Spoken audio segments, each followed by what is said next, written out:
aga nagu öeldakse, lava on sinu. Tere, mina olen Ave ja jah, ma tulen siis EIS-ist, nagu Mallegi nii kenasti ütles, EIS. Aga varasemad aastad me oleme olnud ka rohkem tuntud ilmselt nii-öelda brändi nimega Visit Estonia. Ja Malle siin rääkis nii toreda sissejuhatuse, et võib-olla siis ma toon ka paralleeli, et mul on ka väiksed seosed Kesk-Eesti Järvamaaga, aga mitte minul isiklikult, aga minu perekonnanimi on pärit Järvamaalt läbi minu abikaasa, kelle juured on seal Särevere külje all Taikses. Aga muidu mul isiklikult teadaolevalt rohkem sidemeid ei ole, aga mulle meeldib väga Järvamaalt läbi sõita ja kui ma täna hommikul siia saabusin Pärnus, kus ma põhiliselt elan, seal oli jää ja udu kuni Vändrani välja. Kogu see Liivi lahe külm udu oli Eesti peale tulnud ja siis enne Vändrat tuli päike välja ja see oli nii tore. Ja nüüd tuli päike päris välja, et see on hästi vahva. Aga ja, ma räägin täna digitaliseerimisest, mis tegelikult ei ole üldse nii hirmus võib-olla või nii keeruline, kui see tihtipeale tundub. Ja ma räägin seda otseselt sellepärast, et digitaliseerimine aitab rohkem müüa. Ja kuna minu enda taust on see, et enne seda, kui ma sinna EIS-i ja Visit Estoniasse tööle läksin 5 aastat tagasi, olin mina läbi ja lõhki turismisektoris, töötasin väga pikalt Kaleva Travelis, mis siis globaliseerus Carlson Wagonli Traveliga, tegelesin ka müügiga ja online-turundusega ja siis olin 6 aastat Pärnus, Estonia spa hotelle, renoveerisin, rebrändisin, tegin 2 uut hotelli brändingu mõttes ja kõik see jutt, mida Malle täna rääkis, võin kinnitada, see absoluutselt vastab tõele. Oligi mulgi 5 aastat väga tore kogemus Soome reisikorraldajatega, bussifirmadega, hästi toredad on nad, tahavad isiklikku sidet ja suhet, iga kord tulevad ja rõõmustavad, kui sind näevad.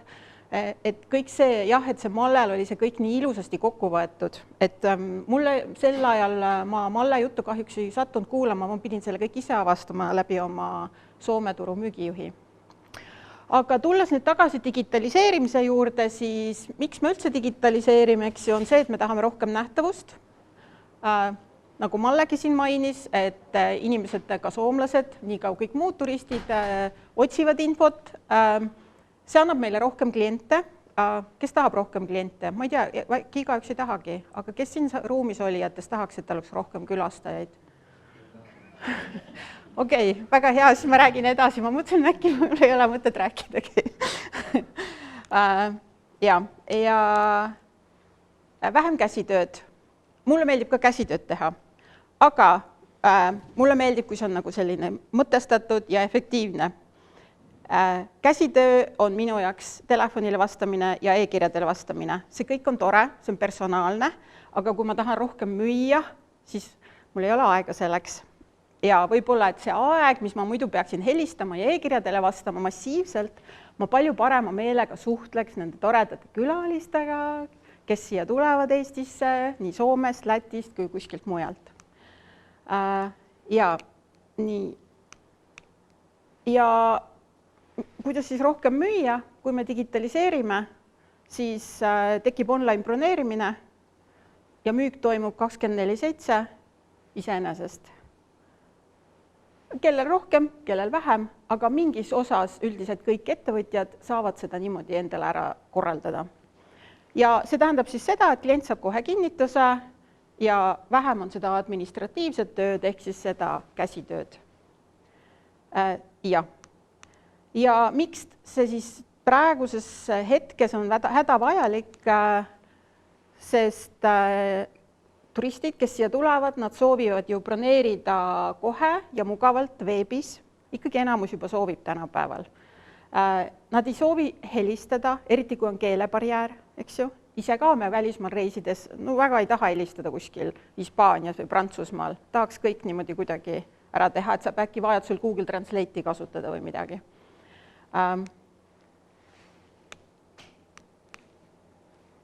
Siis otsebroneeringud. Kes kasutab otsebroneeringuid oma kodulehelt, ja võrdleb seda online-portaalidega, suurtega nagu Booking, Expedia, Hotels.com, Airbnb, Fear Harbor, mis kõik on maailmas saadaval, siis see vahendustasu nendes globaalsetes portaalides on ikka päris kõrge. See võib olla 10-kordne vahe võrreldes sellega, mis sul on otse kodulehelt. Nüüd on küsimus, kas sa paned selle vahe nagu kliendilt, lased kinni maksta, mingis osas saad, aga teisest küljest tuleb jälle see turuhind, eks ju, peale, et sa ei saa ka nagu väga kõrgeks oma hinda ajada, et võrreldes konkurentidega. Nii.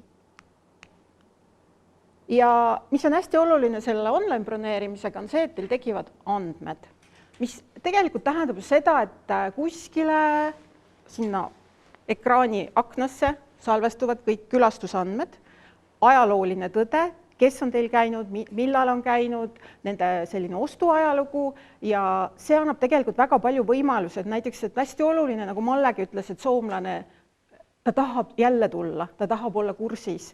Ja siis teil on seal kirjas, te ei pea otsima kaustikust või telefonist või kuskilt erinevatest failidest meenutama või e-mailidest otsima, et oota, mis ta käis, millal ta käis ja mis ta siin tegi ja äkki tal oli mingi jama, et kuidas me seda jama seekord saame siis nagu ennetada, et tihtipeale need jamad tekivad lihtsalt kommunikatsioonihäiretest, räägitakse teineteisest mööda. Ja kui teil on see online mingisugune tarkvara nii-öelda, mingi süsteem kasutusel, kuhu see kõik salvestub, seal on andmed nii-öelda struktureeritud, öeldakse seda niimoodi hästi peenelt. Aga tegelikult see tähendab seda, et tekib lihtsus, standardiseeritus ja teil on sealt võimalik alati vajadusel lihtsalt leida, mis on toimunud ja õigel ajal siis reageerida. Nii, mul selle vajutamisega, nii.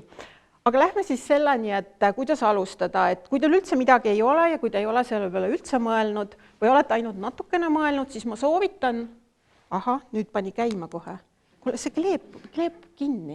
Tead, mul juhtus läpakaga sama lugu, kui ma ükskord siia natuke mahla peale pudistasin. Keegi on mahla peale pudistanud. Digitaliseerimine, jah. Oota, ma nüüd lähen tagasi korraks. Nii.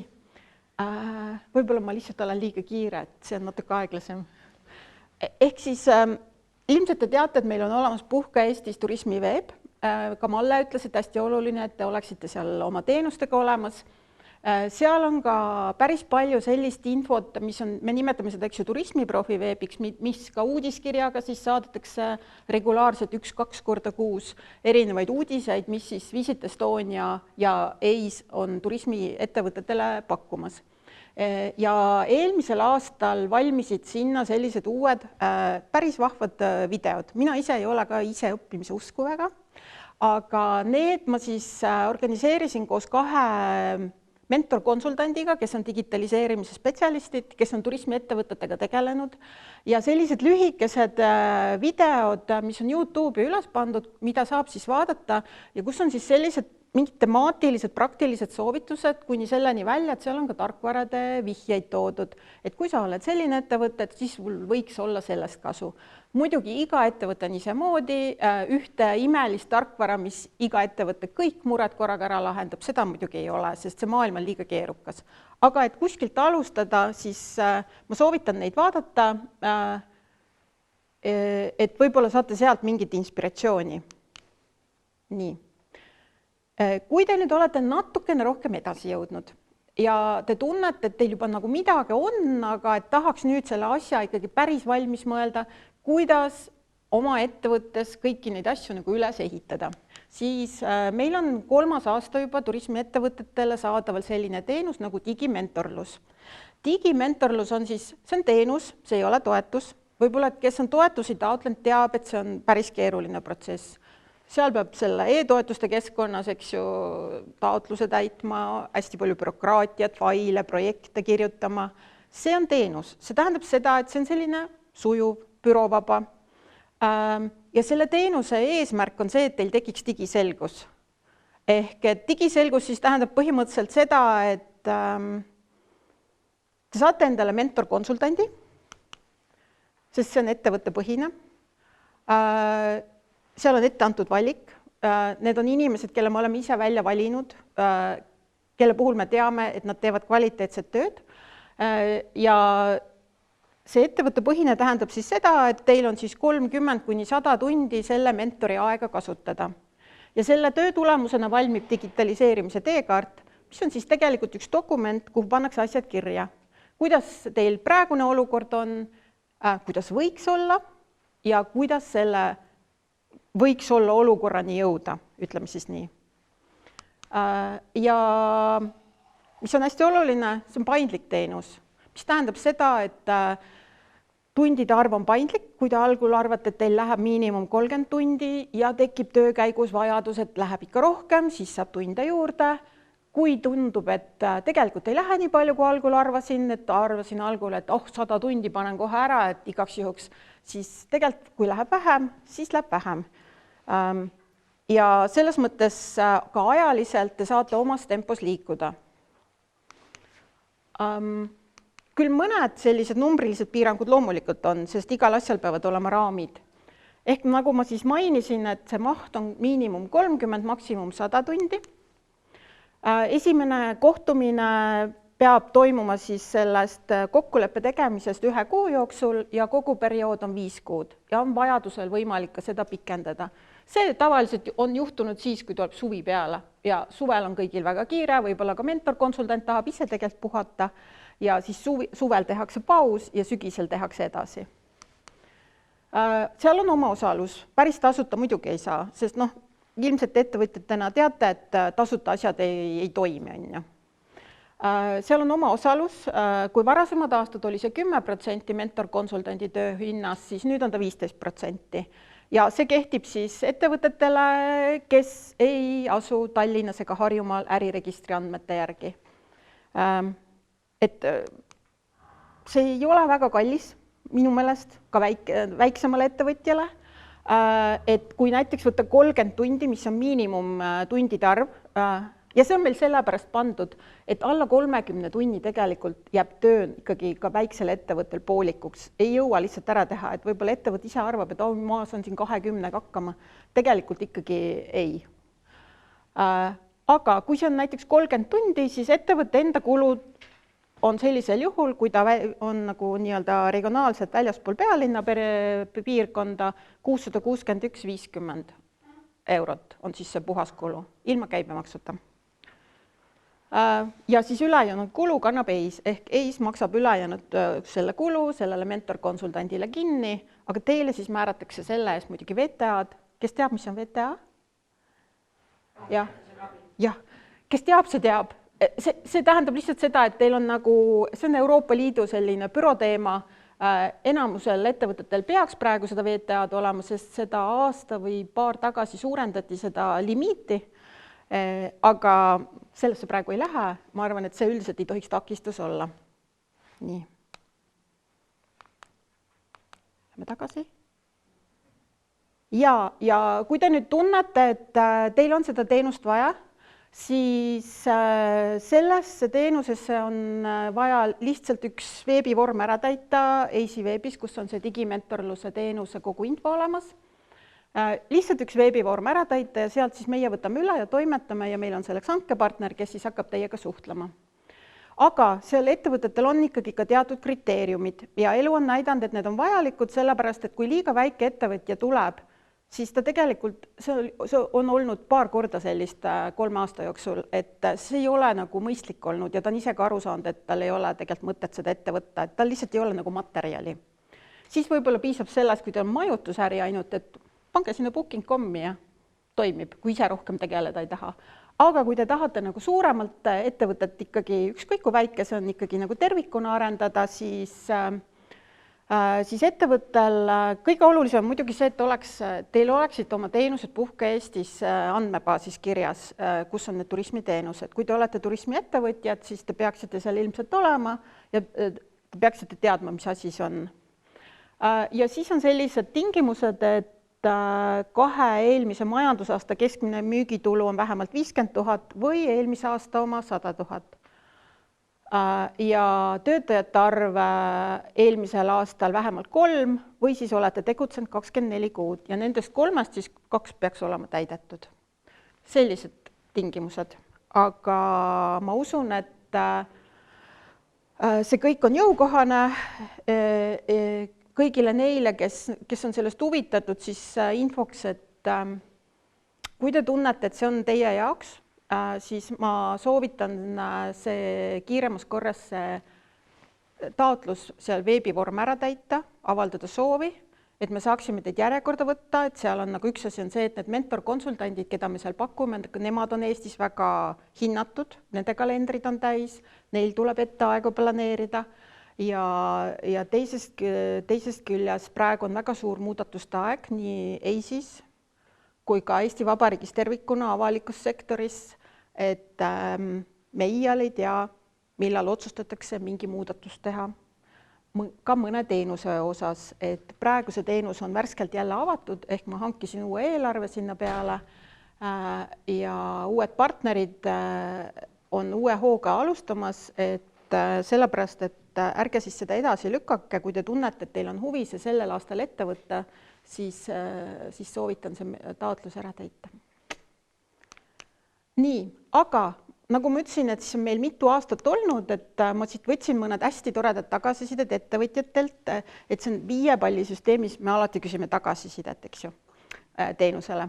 Et 5 pallisüsteemis on üks kõrgemaid tagasiside selliseid hindeid, 4,8 keskmine läbi nende aastate ja siis, mis on siis need ettevõtjad hästi sellist südamlikku tagasisidet andnud, et need kitsaskohad, mis nad seal leidsid, et need ei vastanud alati sellele, mida me arvasime ja see tuleb, eks ju, tuttav ette ka, kui mina ise ettevõtluses töötasin ka Estonia spaas, siis ma arvasin ka, et ma olen ikka jube tark ja tean ise kõike väga hästi, aga siis elu käigus sain aru, et kuskilt nagu tahaks abi ja nüüd siis 5 aastat Visit Estonias ja EIS-is olles olen need abisaamise kohad saanud luua. Ja see ka, et jah, ma oleks ju võib-olla ise lõpuks asjad välja mõelnud, aga osasid asju olekski jäänud leiutama. See on nagu väga tabav tegelikult.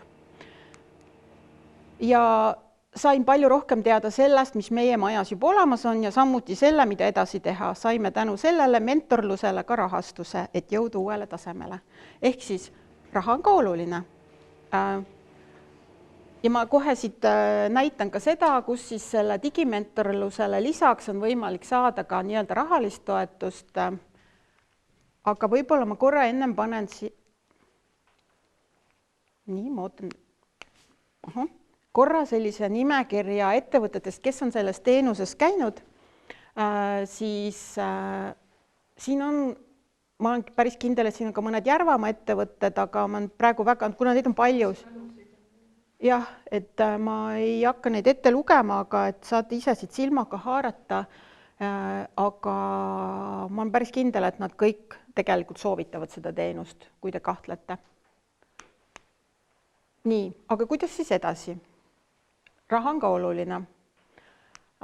Hetkel siis on tegelikult 2 toetust, mida saab taotleda selleks, et saada rahalist tuge digitaliseerimiseks. Peamiselt siis eelkõige tarkvarade kasutusele võtuks. Ideaalist ennem seda muidugi teate, mida te kasutusele tahate võtta. Kui teil on see teadmine olemas, siis see esimene turismisektori tarkvarade liitumise ja liidestamistoetus on nüüd juba 3. aasta saadaval.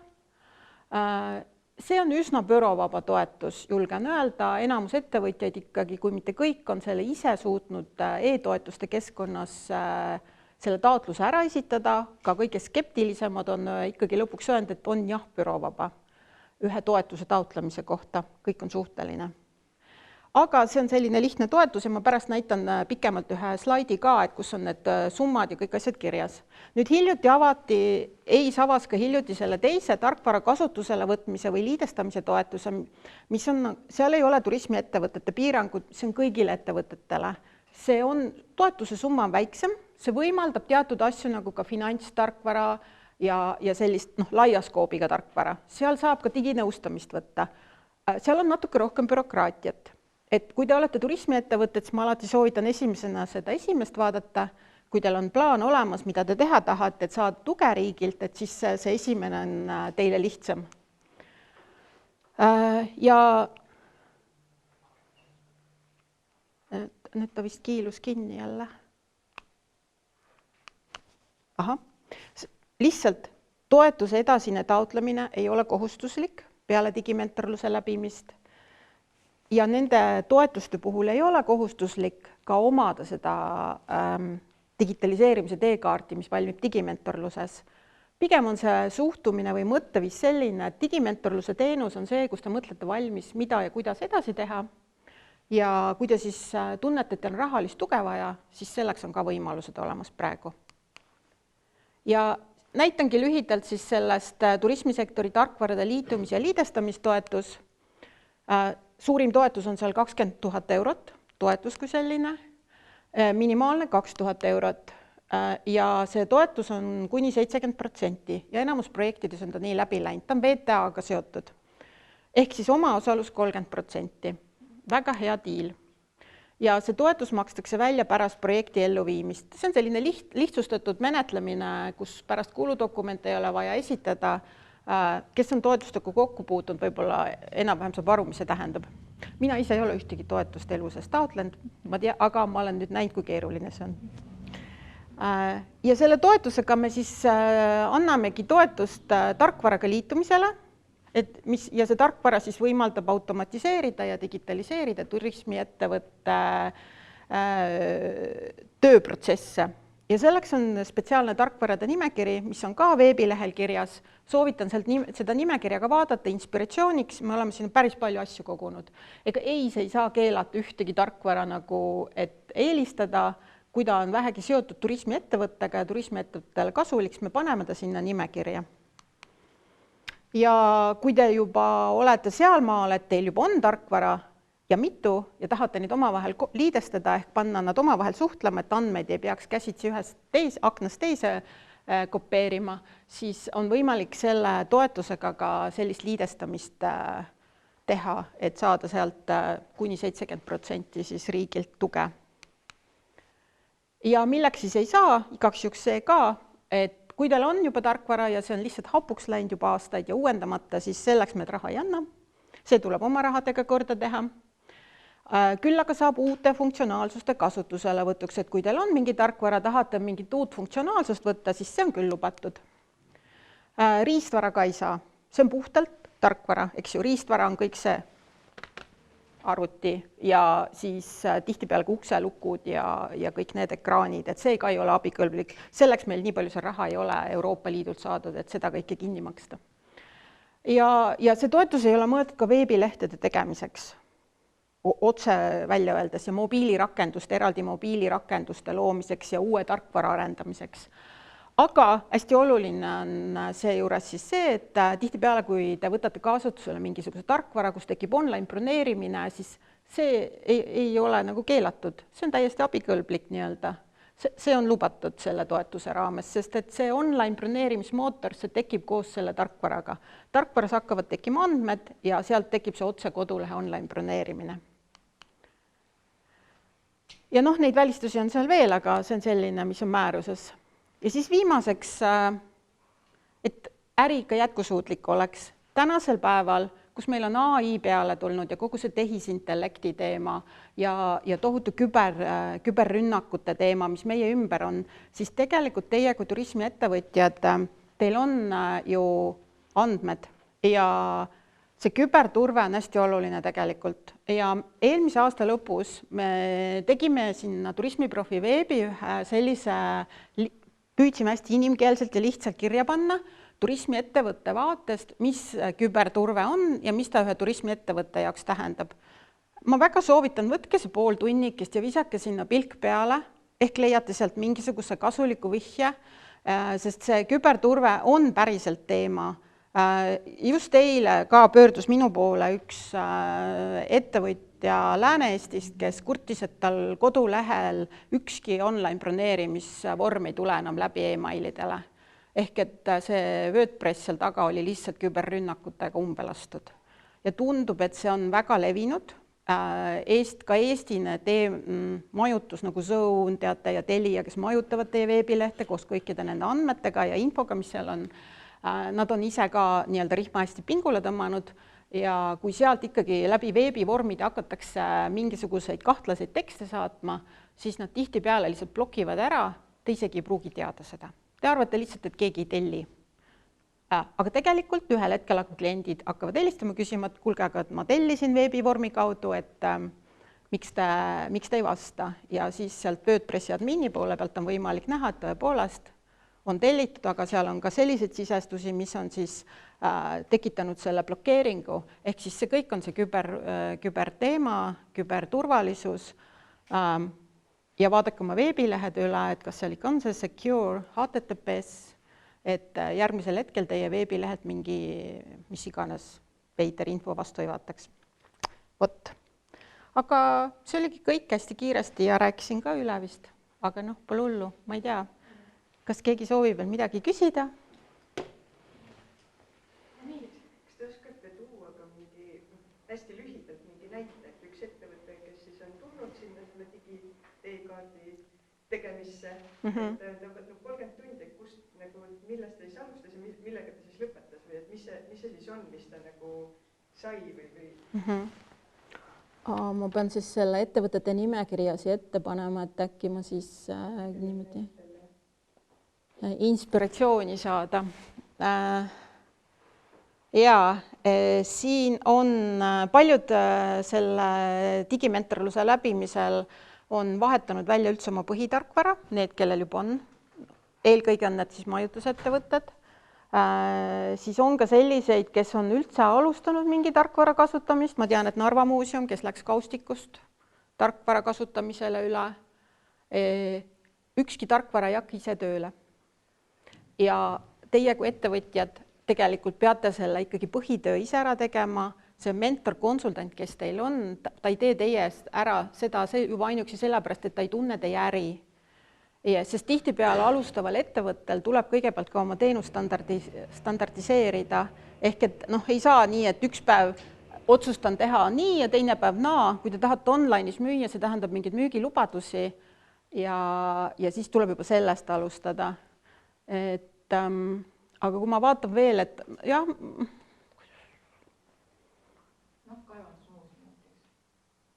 Eesti kaevandus, ma peast ei mäleta enam, mis nad täpselt tegid, et neid on nüüd palju ja ma kõiki meelde ei suuda jätta. Aga jaa,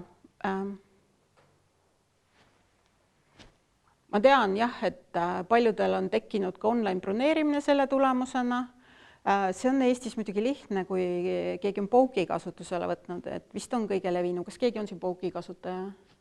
Ei ole? Et jah, Tillu kohvik Põlvas. Vaatamata nimele ei olegi nii tilluke, kõik olid nii üllatunud. Et taga on päris suur äri, et minu teada nemad ka ikkagi väga palju said oma tööprotsesse paika ja selgust majja. Et kui probleemiga nad tulid selles mõttes ise siis teie juurde, et meil on selline asi, et me tahaks seda lahendama hakata. Nad võib-olla ilmselt jõudsid mentoriga võib-olla kuskile mujale, aga mis see võib-olla esmane kontakt oli, mis siis tõi teie? Vot nüüd ma peaks muidugi, ma nüüd täitsa peas panen mälu järgi, on ju. Aga see põhimõtteliselt oligi ka selline, mis on hästi standardne, et too much information, me ei suuda enam hallata seda, mis meie ümber toimub. Ja siis tekivad vead. Ja vead hakkavad müügi mõjutama, kliendi tagasisidet, et süsteemi on vaja. Ja tihtipeale on mõni vana tarkvara jäänud kasutus, et see võib olla seotud üldse raamatupidamistarkvaraga. Võib-olla on jäänud vanast harjumusest või teie raamatupidajana harjunud mingit vanakooli raamatupidamistarkvara kasutama ja ei taha sellest loobuda, aga tegelikult kui ma võtan omale mingisuguse kaasaegse nii-öelda haldustarkvara ja mul tekib online broneerimine, ma tahaks, et need arved liiguks automaatselt raamatupidamisse ja e-arved oleks võimalikud mõlemat pidi, siis teinekord tuleb ka nii-öelda raamatupidajat murda. Et see on keeruline, igas ettevõttes isamoodi. Selleks ongi see digimentorluse teenus, et ta oleks personaalne, probleemipõhine. Võt, selge, aga ma väga tänan kuulamast ja soovin teile siis edu digitaliseerimisega ja rohkem müümisega. See on väga raske töö, aga väga tore töö, kui need viljad hakkavad tulema. Nii. Küpeka, aitäh. Aitäh. Kas ma võin selle lihtsalt ära võtta? Tõmba lihtsalt välja.